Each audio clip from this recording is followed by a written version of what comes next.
Chapter 2 of The Kingdom of Happiness by Jiddu Krishnamurti. Interest and Enthusiasm. I would like to impress upon you the importance of taking interest in life, because without interest you cannot do anything.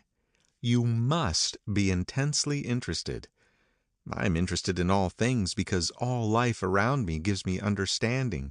There is nothing else for me in life but to find truth, to find happiness, to find peace and tranquility. To be really interested, you must have your mind and emotions alive all day long, active, not dormant. I would I could give you some of the interest I feel, so that you could awaken that interest in yourselves. For if you have not that interest, that desire to find, that longing to attain, that inclination to set aside everything to reach the ultimate, you will not be able to learn to sacrifice. That interest only comes if you are truly civilized.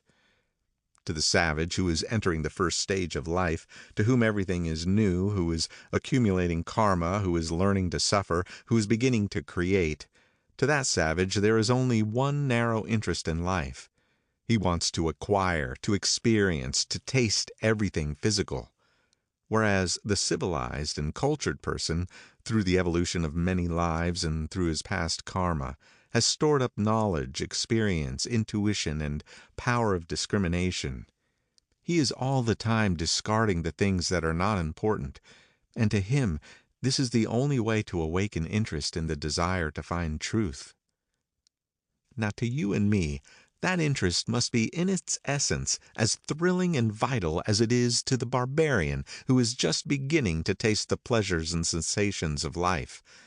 But you have set yourselves on a different path, possessing new desires, because you have already passed through the stage of the savage to whom the physical everyday happenings of life are all engrossing. He is still creating karma for himself, whereas you should be freeing yourselves from it. You should be strengthening your will and guiding your desires so that you can learn to follow the tyrant voice. The only way to hear and to follow that voice, your guide for all time, is through enthusiasm. If you have this enthusiasm, you will find that your intuition, that voice which we are eager to hear, will become your master, the one authority in your lives. To awaken the interest, you must watch. You must learn to think. You must learn to use your imagination. You must learn to suffer without actually going through all the processes of ordinary suffering. I will give you an example. The other day, in my imagination, I went out for a walk with my brother. We went along a narrow path, and all the time I was aware that my own shadow was darker than his. I pondered a while over this. I realized that my consciousness was more centered within myself than in my brother.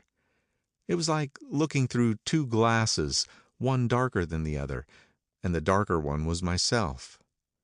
But I wanted the two shadows to reflect alike, and after a little while the difference disappeared, so that I was able to identify myself, my personality, with my brother.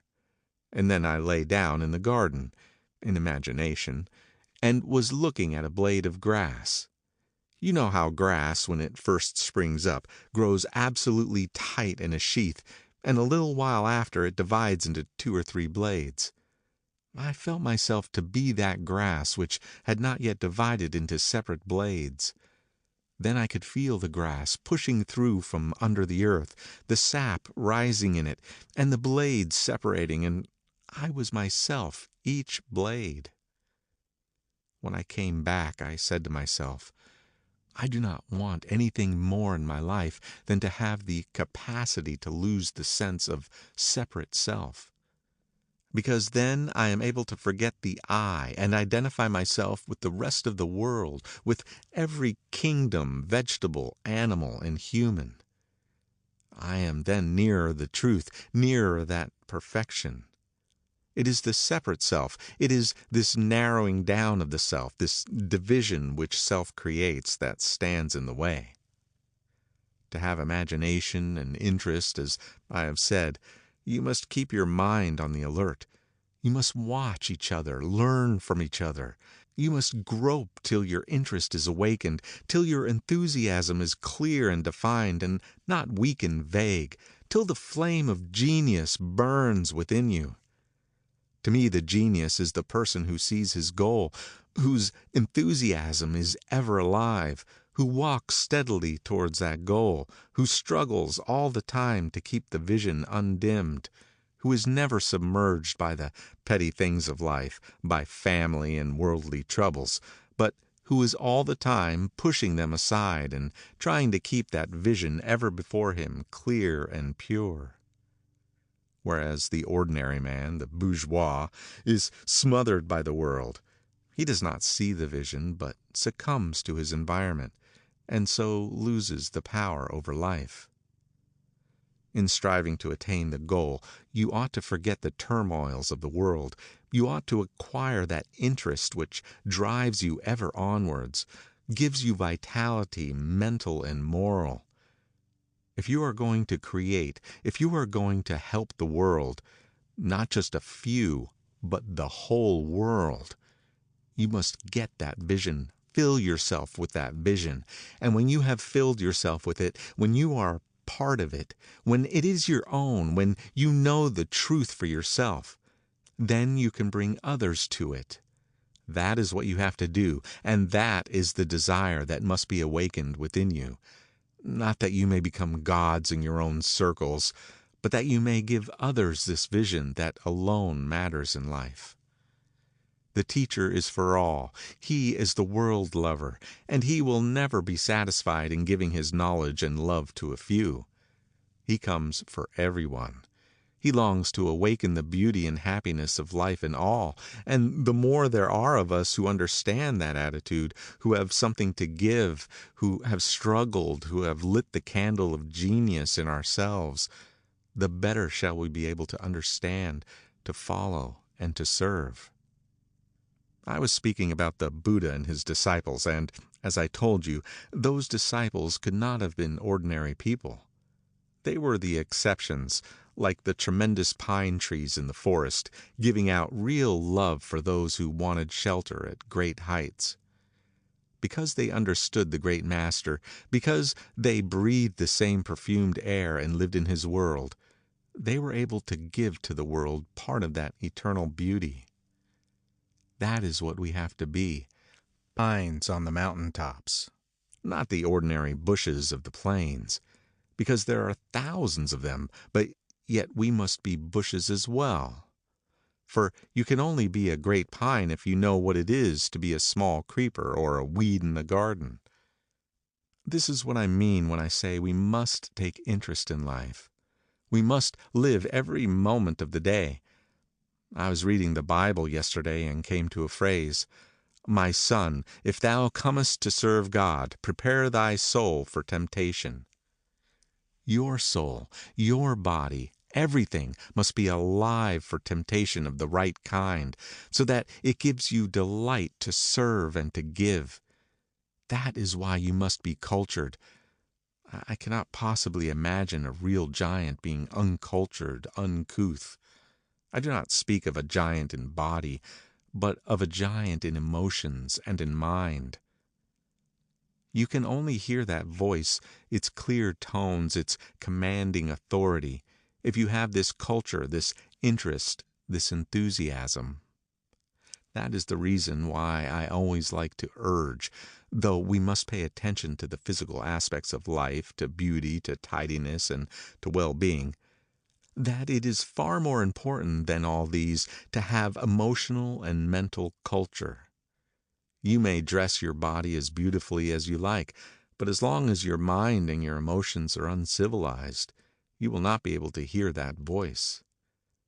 I do not mean that you should not dress nicely, tidily, and really beautifully, but what is of more importance is to get this perfect refinement and sense of culture, both mental and emotional. There is nothing in the world more gratifying, more satisfying, more delightful than this sense of nobility, and I wish I could give you the interest to acquire that nobility, that insistent demand of your soul. Wherever you are, whether in schools or on platforms or in ordinary life, if you have that attitude of mind, if you have an ear that is striving to hear the voice, it does not much matter what you are, to what class, what type, what temperament you belong, or what religion you adore. After all, these distinctions and divisions are only marks of the passing world. I do not need anybody to tell me what I am, as long as I know that I am free, happy, straight. I do not need the authority of others. It is those of you who are still uncertain, still striving for the little things of life, that need the authority and blessings of others, thereby setting up a new orthodoxy. As long as you walk with a clear vision, as long as you hear that voice which is universal and obey that voice, it does not matter what anyone in the world may say, for you are right when you are obeying the highest.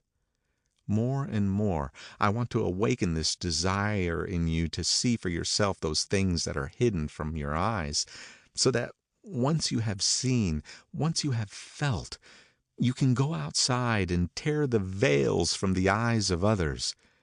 It is no good merely giving them petty satisfactions, little thoughts and little doctrines.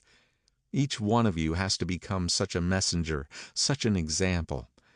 It is much more important than you realize that you should have this craving to see for yourselves, to hear for yourselves, and not be content with what others declare. First you must have the noble craving, then you will satisfy it, and you will expand and enlarge your souls. Each one of us is the center of his own circle, all the time thinking about himself, but he should think of himself creatively. We should forget, as far as we can, our little selves, and feel that we are all one.